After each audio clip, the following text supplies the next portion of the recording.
Berikutnya, pembahasan tentang job order cost sheet atau job order costing adalah aliran biaya atau langkah-langkah pada metode HPP untuk pesanan. Di sini harus diperhatikan dengan seksama dalam tempo yang sesingkat-singkatnya.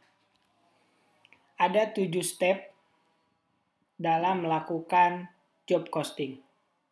Yang pertama, tentukan jobnya. Bisa berupa proyek, ya kan? Bisa berupa kontrak, atau bisa berupa pesanan. Kita udah bahas sebelumnya ini. Kemudian yang kedua, hitung biaya bahan dan tenaga kerja langsung.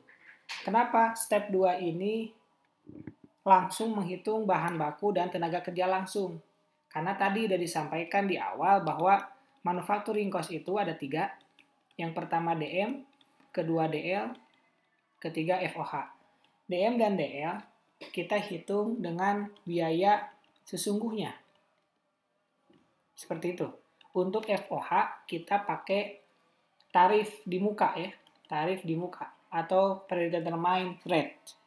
Makanya step kedua ini langsung dihitung bahan dan tenaga kerja langsung.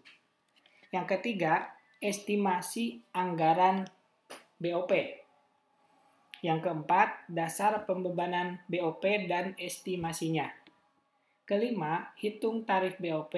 Dan yang keenam, hitung BOP dibebankan. Ketujuh, hitung total biaya untuk job tersebut. Jadi, job order costing ini adalah materi yang dikumpulkan dari pertemuan ke-1 sampai pertemuan yang ketiga. Oleh karenanya, jika kalian ada yang belum paham di beberapa perhitungan, maka bisa kembali ke materi sebelumnya. Jika nggak ngerti bahan baku, bisa lihat di pertemuan ke-1.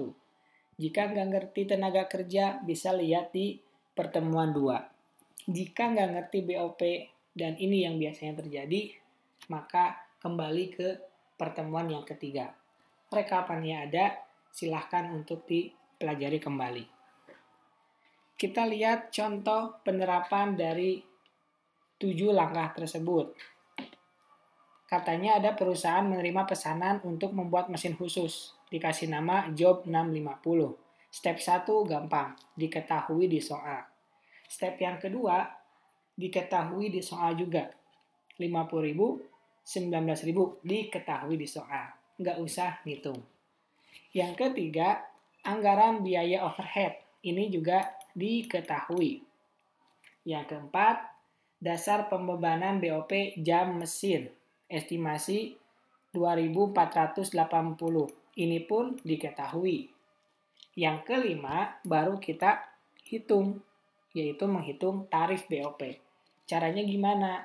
Rumus umum untuk menghitung tarif BOP yaitu anggaran biaya overhead dibagi dasar pembebanan. 465.100 ini adalah anggaran, 2.480 adalah dasar pembebanan.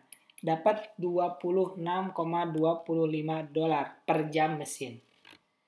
Step yang keenam, ini diketahui yang 500 jamnya. Yang dibebankannya kita hitung. 26,25 itu dihitung di step yang ke-5. Kemudian 500 jam diketahui di soal. Dapat $13.125.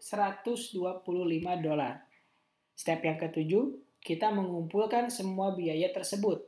Dari mulai DM, DL, sama FOH. DM 50.000, kita lihat di step yang kedua. DM 50.000, sama ya. Kemudian DL, ini sama. Direct labor 19.000, kita lihat direct labor.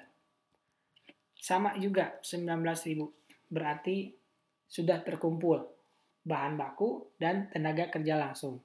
Yang ketiga, FOH. Ini di atas ada ya. 13.125. Total cost untuk job nomor 650 adalah menjumlahkan antara direct material, direct labor, FOH. In total, $82.125 total cost-nya. Seperti itu. Jika kita ada pertanyaan lebih lanjut, berapa gross profit-nya dari job 650? Jika diketahui harga jual dari job 650 itu adalah 114.800, kemudian kita dapat 82.125, ini dari perhitungan sebelumnya, maka gross profit-nya adalah kita tinggal kurangkan saja, hasilnya 32.675. Jika ditanya lebih lanjut, berapa persentase laba kotornya? Kita tinggal bandingkan saja antara gross profit dibandingkan dengan sales. Ini gross profit, ini sales. Dapat persentasi, yaitu 28,5%. Nah, transaksi-transaksi yang ada di dalam job order costing, yaitu membeli bahan baku, mengkonversi menjadi barang setengah jadi atau work in process, kemudian selesaikan masuk ke finish good, kemudian dijual. Kita akan bahas lebih lanjut tentang transaksi ini di video berikutnya.